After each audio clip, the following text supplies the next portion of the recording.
At the inheritance meeting in our family home in Tampa, my older brother Ryan stood up like he owned the room, tapped his glass and announced with the biggest grin, Mom and Dad decided to leave all 8 rental properties in Florida to me. Tegan, sorry you get nothing. The room exploded. Cheers, whistles, someone even shouted. Finally, cousins clapped him on the back. His fiancée, Brooke, beamed like she'd just won the lottery, and Mom dabbed her eyes with that proud little tear. I didn't clap. I didn't even blink. I just looked straight at Dad and said, calm as ever, Dad, you forgot one thing, didn't you? His fork froze halfway to his mouth. Ryan's smile vanished. Brooke stopped mid-sip.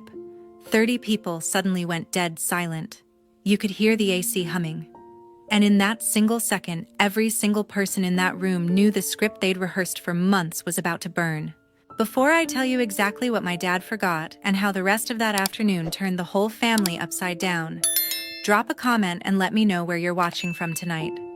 I always like knowing I'm not the only one who sat at a table full of people who swore they loved you right before they showed you what they really think.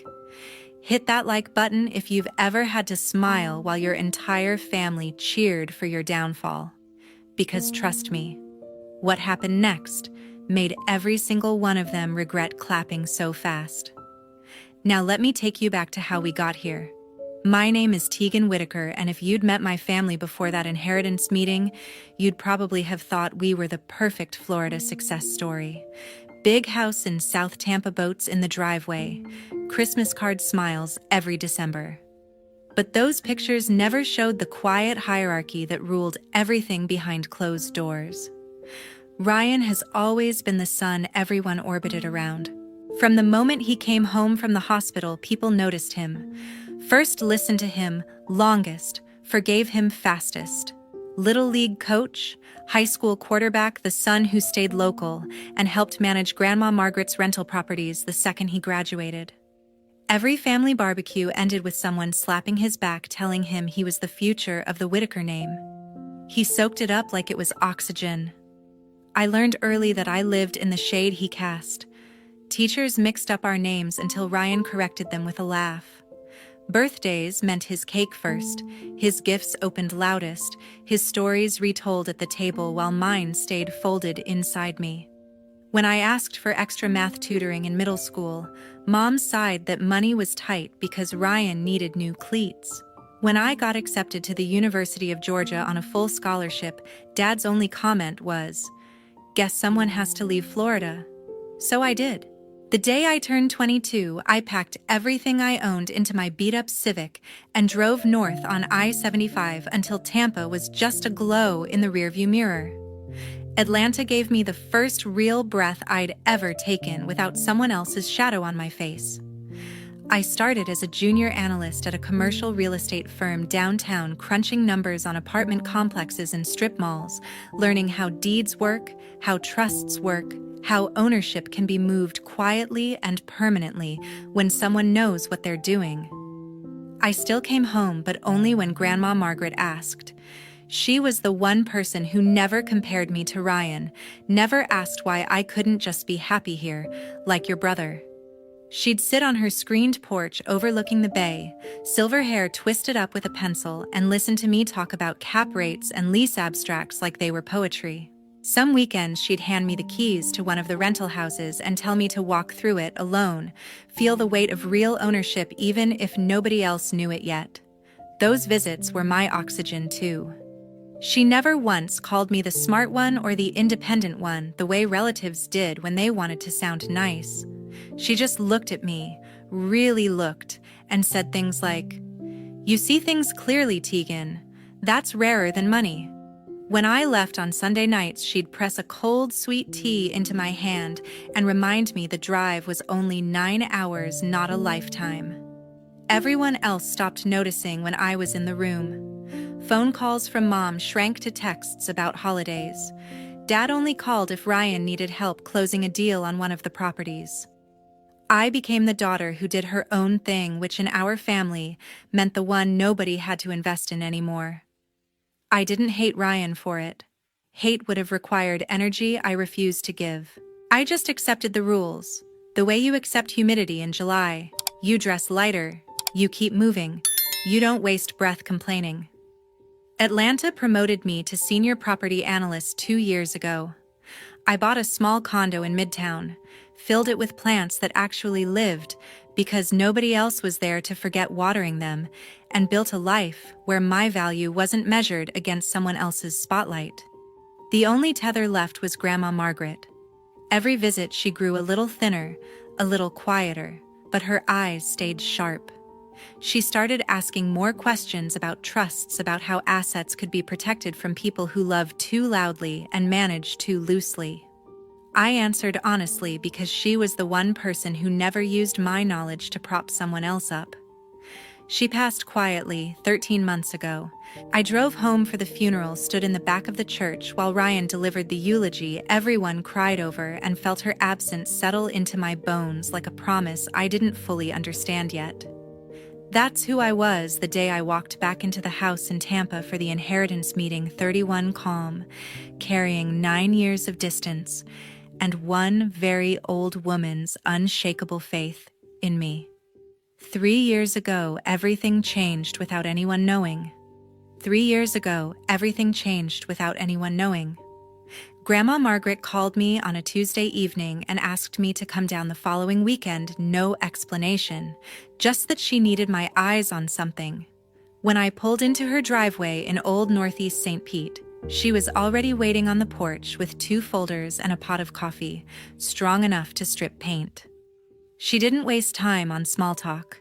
She slid the first folder across the table and told me to read. Bank statements, rental income logs, expense reports for the 8 properties. The numbers didn't lie. Over the previous 18 months, more than $400,000 in rent money had vanished into categories labeled maintenance, emergency repairs, and management fees. Receipts were missing or photocopied so many times they were illegible. The handwriting on the few that existed matched Ryan's. She watched me flip pages, her mouth a thin line. I gave him access because he swore he wanted to learn the business, she said. Turns out he learned how to bleed it instead. I asked the obvious question, why not confront him? She shook her head. Because your parents would defend him. Say boys will be boys. Promise he'll pay it back someday. By the time someday comes, there'll be nothing left to pay back. That was the moment she opened the second folder. Inside were draft documents, a revocable living trust, naming her as trustee for life, and upon her passing, me as sole successor trustee and beneficiary of every single rental property, plus 8 quitclaim deeds ready to transfer title immediately. All she needed was my signature and 2 witnesses. She explained it like she was reading the weather. A living trust avoids probate, keeps everything private, no public filings until she's gone. Quitclaim deeds move ownership instantly and quietly. Once recorded, they're ironclad. The notary she trusted was coming Monday morning. No lawyers in the family would ever see the paperwork unless she wanted them to. I asked why me. She looked out at the water and answered without hesitation.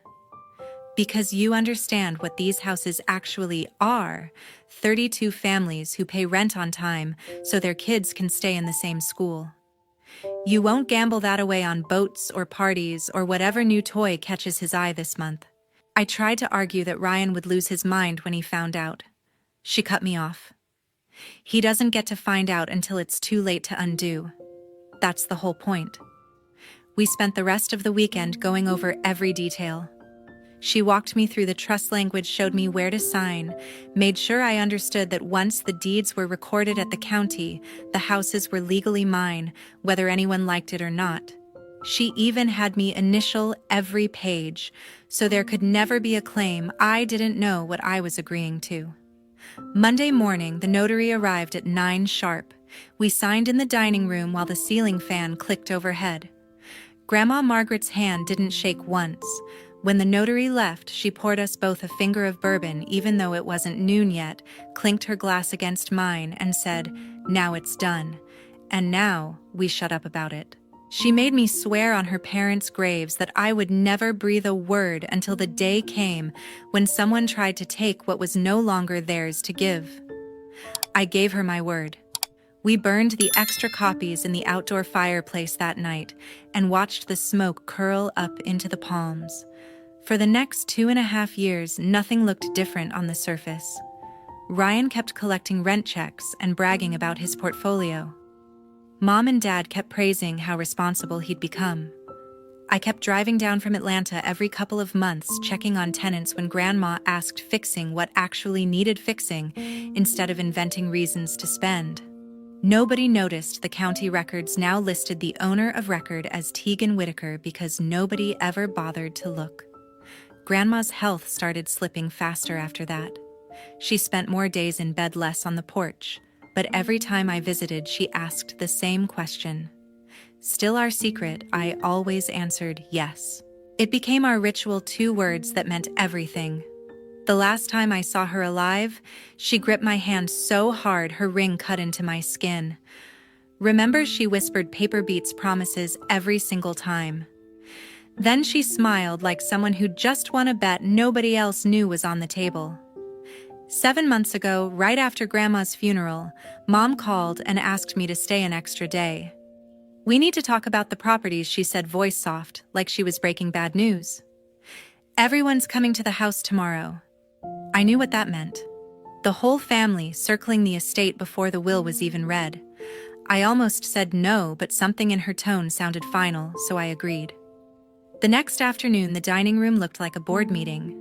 Dad sat at the head, sleeves rolled up, legal pad in front of him. Ryan lounged to his right, legs stretched out, already acting like the new landlord.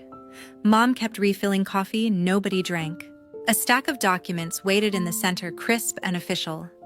Dad pushed the top page toward me. "It's just a simple waiver," he started. "We're keeping everything in the family, but to avoid any confusion down the road, we need you to sign that you're not expecting a share of the rentals." I glanced at the title, Waiver of Inheritance Interest, Real Property. 8 addresses listed neatly below. My pulse stayed steady. I'd seen worse surprises. Mom jumped in before I could speak. "Sweetheart, it's only paperwork. Ryan's staying here handling everything day to day. It makes sense for him to have full control. This just keeps things peaceful." Ryan smirked, spinning a pen between his fingers. "Yeah, Tegan. Nobody wants lawyers involved. Sign it and we're good." I slid the paper back an inch. "I'm not signing anything." The room temperature dropped. Dad's eyebrows shot up. Mom's hand froze on the coffee pot. Dad recovered first. "Come on, don't be difficult. This isn't about taking anything away from you. It's about clarity." I looked him straight in the eye. "I won't sign away what Grandma intended for me." Silence. Ryan stopped spinning the pen. Mom tried the emotional route. "Your grandmother wanted the family taken care of. She'd hate to see us fighting." I didn't blink. "She's not here to see anything, is she? And I'm not fighting. I'm just not giving up my rights." Dad leaned forward, voice lowering the way it used to when I was 10 and late for curfew. "Tegan, we're trying to do this the easy way. Ryan's put years into those houses." I almost laughed. Years of putting money into his own pocket, maybe. Ryan finally spoke, irritation cracking through the casual act. "You live in Atlanta. You don't even want them. Why make this hard because they're not yours to give?" I said. Mom's eyes welled up on cue. "We just want everyone happy. After everything we've been through, losing Mom?" Classic move. Bring up the recent death, make refusal feel cruel. I stood up. "I'm sorry you're upset. But I'm not waiving anything." Dad slapped the table hard enough to rattle the cups. "This is ridiculous. You're acting like we're stealing from you." I picked up my keys. "No. I'm acting like someone who knows exactly what's hers." Ryan stood too, face red. "You're being selfish." Typical. I walked to the door and paused just long enough to deliver one line. "Selfish is thinking you can erase someone's wishes with a signature because it's convenient." Mom called after me, voice cracking. Tegan, please don't leave like this. I didn't turn around. I'll see you when you're ready to respect what Grandma actually wanted. The screen door slammed behind me. I heard Ryan mutter something about me always playing the victim, Dad telling him to calm down, Mom starting to cry for real this time. I got in my car, rolled the windows down, and let the hot Florida air hit my face the entire 9-hour drive back to Atlanta.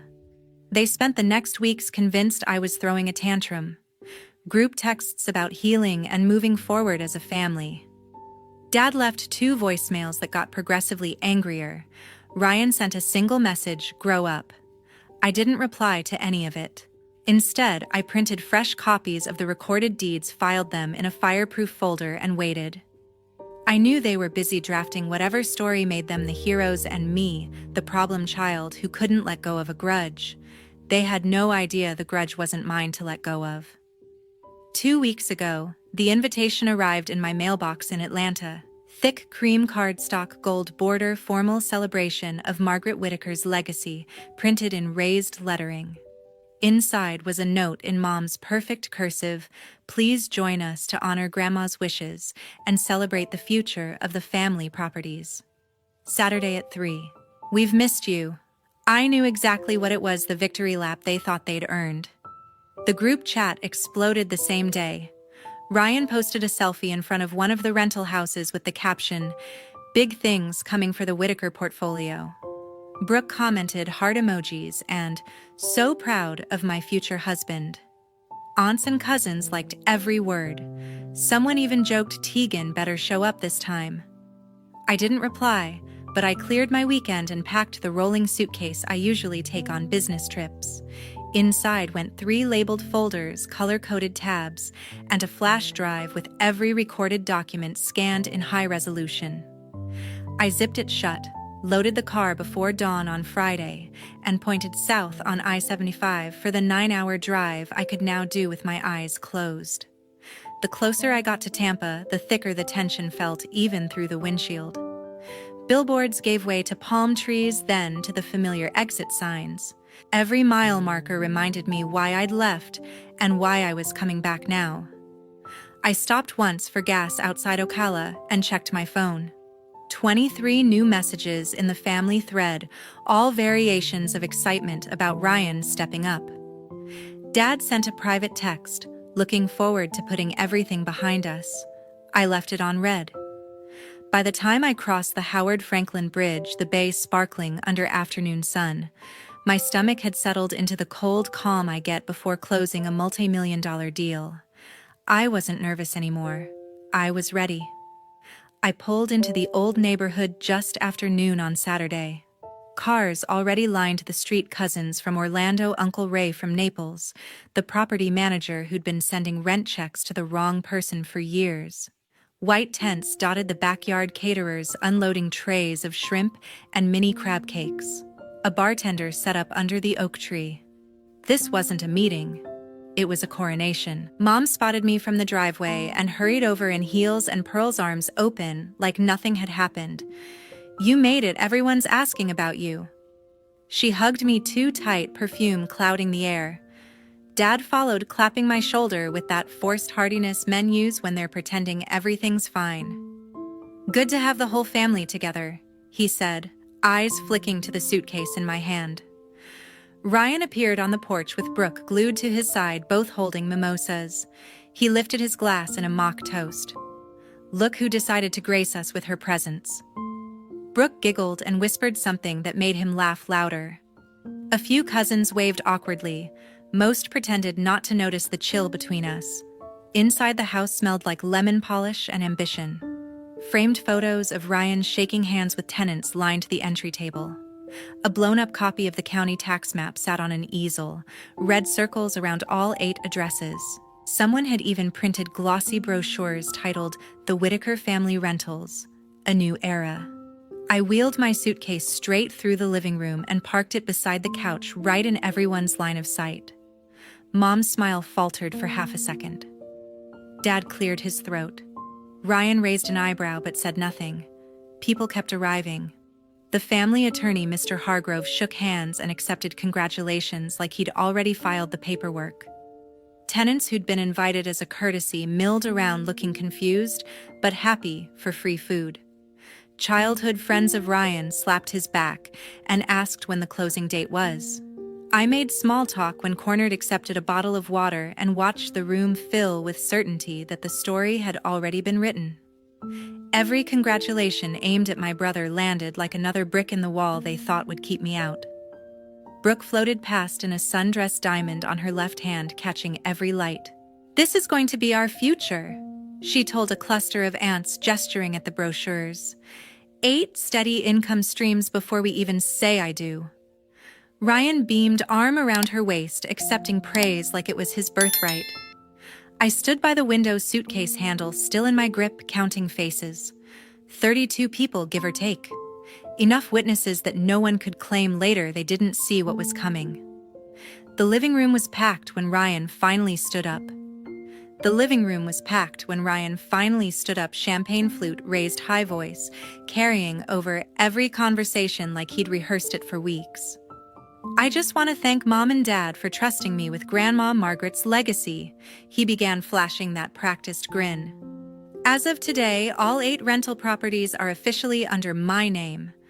The family tradition continues stronger than ever." Glasses lifted, cheers rippled through the room. Someone shouted to Ryan. A cousin started clapping, and the rest followed until the sound bounced off the walls. I waited until the noise peaked, then rolled the suitcase forward, wheels clicking across the hardwood. Every head turned. The clapping died mid-air.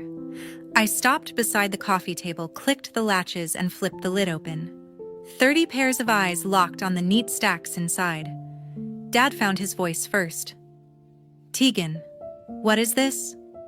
I didn't answer him yet. I pulled out the first quitclaim deed, held it up so the notary seal caught the light, and laid it face up on the table. Then the second, third. 8 in total, each bearing Grandma Margaret's bold signature and the raised seal of the Pinellas County Clerk. Next came the Revocable Living Trust, thick and bound successor trustee section highlighted in calm yellow. I placed it on top like a period at the end of a sentence. Only then did I look at Dad. "You really forgot this existed, didn't you?" The color drained from his face so fast I thought he might drop. Mom's hand flew to her mouth. Ryan stared at the papers like they were written in another language. Mr. Hargrove, the family attorney, stepped forward, adjusting his glasses. He picked up the trust, first flipped to the signature page, then to the schedule of assets listing every address.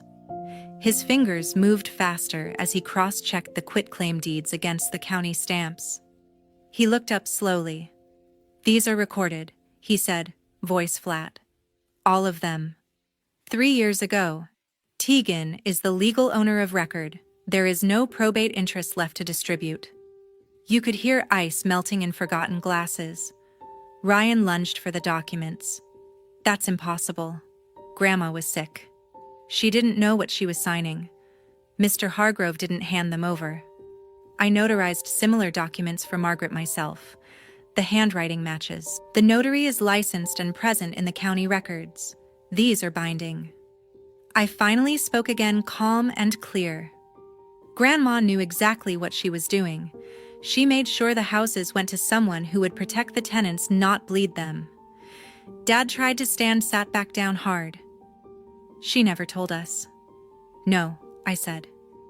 "She didn't." Ryan's face twisted. "You hid this the whole time. You let us plan everything. I let you plan what you thought was yours." I cut in. "Grandma asked me to wait until someone tried to take what she'd already given away. Today seemed like the day." Mr. Hargrove closed the trust with a soft thud that sounded final. "Legally, the matter is settled. The properties belong to Tegan.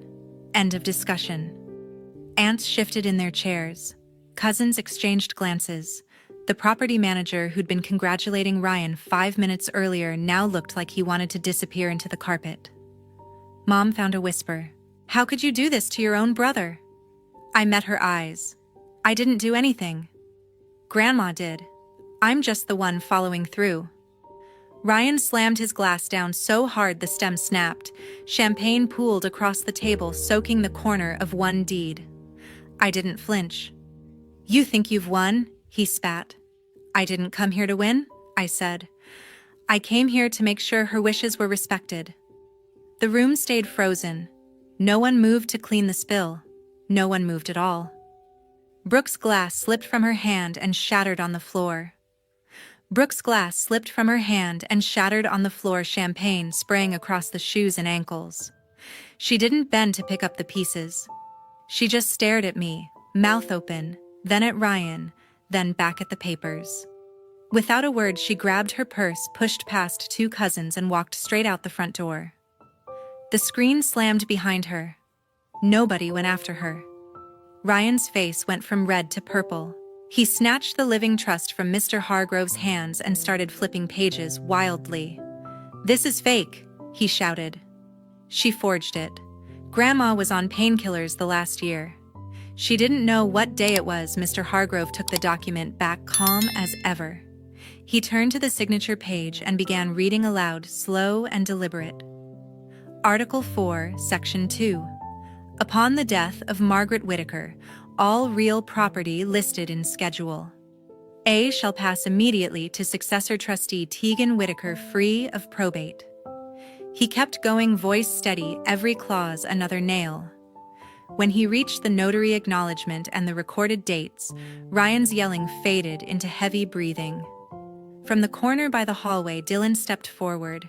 My middle brother, the quiet one who'd spent years blending into walls, spoke for the first time all afternoon. "She's telling the truth," he said. Every head swiveled. "I was there the day Grandma signed. She asked me to drive her to the notary because she didn't want Mom or Dad knowing. I waited in the car. She came out smiling." Ryan spun toward him. "You knew and didn't say anything." Dylan met his glare. "She made me promise the same thing she made Tegan promise. Some promises matter more than keeping the peace." Mom crumpled onto the couch, hands over her face, shoulders shaking. Dad looked 10 years older in 10 seconds. He slid down to his knees right there on the rug, reaching toward me like I was the last solid thing in the room. "Tegan, honey, please. We didn't know. We can fix this. We'll redo everything. Just don't take it all away from your brother." His voice cracked on the last word. Tears ran down his cheeks, real ones this time. Mom reached for my hand, mascara streaking. "We thought we were doing what was best for the family. We thought Ryan needed it more. You're doing so well on your own." I pulled my hand back before she could grab it.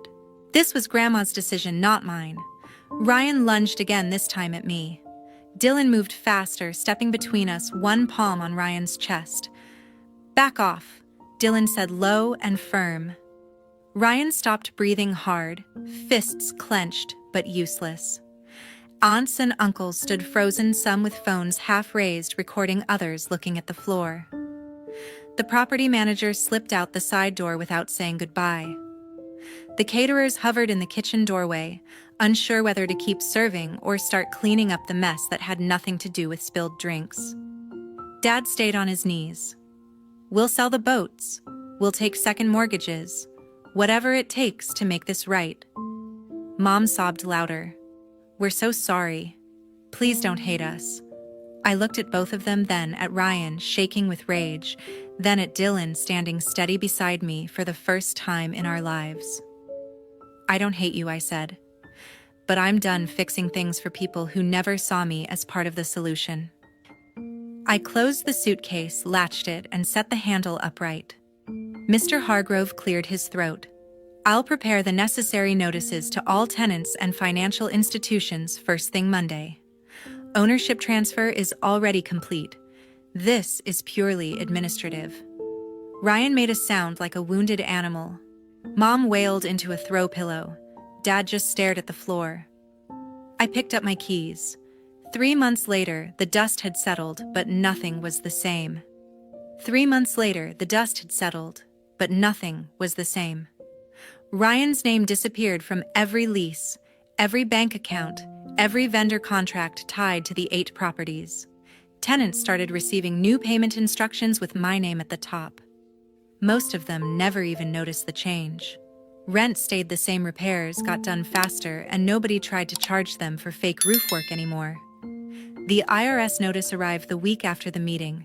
Turns out years of writing off personal vacations as property inspections and new trucks as maintenance vehicles finally caught up. They froze what was left of Ryan's accounts and slapped a lien on anything still in his name. He lawyered up with money he didn't have and lost anyway. The final penalty came in at just over 6 figures. He's still paying it off on a payment plan that will follow him for years. Mom and Dad put the big house on the market 30 days later. The boats went first, then the jet skis, then Mom's jewelry collection. They moved into a 2-bedroom condo near Carrollwood, with a view of a parking lot instead of the bay. Dad took early retirement because the stress gave him heart palpitations. Mom started working part-time at a boutique to cover groceries. They stopped hosting holidays. Nobody felt like celebrating. Brooke sent back the ring by mail, no note. Ryan moved into a studio apartment downtown and took a job selling cars on Dale Mabry. He still drives past the rentals, sometimes slows downstairs, then speeds off when he sees my management sign in the yard. Dylan texts me every couple of weeks. Just short check-ins, nothing heavy. He's the only one I answer. He says the rest of the family talks about me in past tense like I died instead of Grandma Margaret. I tell him that works for me. I stayed in Atlanta. The rental income covers my mortgage and then some. I hired a local management company run by women who actually return calls within an hour. Vacancies dropped, tenant satisfaction went up, and every month the numbers land in my account clean and quiet. I bought 2 more properties last quarter, smaller deals, but mine, from day one. Not a single family member has tried to reach me directly. No letters, no emails, no drive-by visits. The last voicemail I got was from Mom 2 months ago, crying, asking if I'd come for Christmas. I didn't call back. I deleted it and blocked the number the same day. Some nights I sit on my balcony in Midtown city lights below and think about the little girl who used to beg for math tutoring while her brother got new cleats. That girl learned the world rewards the loudest voice in the room until someone finally decides to speak with proof instead. Blood doesn't guarantee loyalty. It never did. The only thing that ever protected me was an old woman who saw the future clearly enough to put it in writing, and a promise I kept when it mattered most. I still have the fireproof folder. Every deed, every trust page, every recorded stamp sits inside it on the top shelf of my closet. I don't look at it often. I don't need to. The houses pay the bills, the tenants stay happy, and my phone stays silent from anyone who once called themselves family. Grandma Margaret was right. Paper beats promises every single time, and some doors, once you close them, stay closed for good. If you've ever had to choose between the family you were born into and the peace you built yourself, tell me in the comments where you're watching from tonight. Because sometimes the hardest thing isn't walking away, it's refusing to walk back.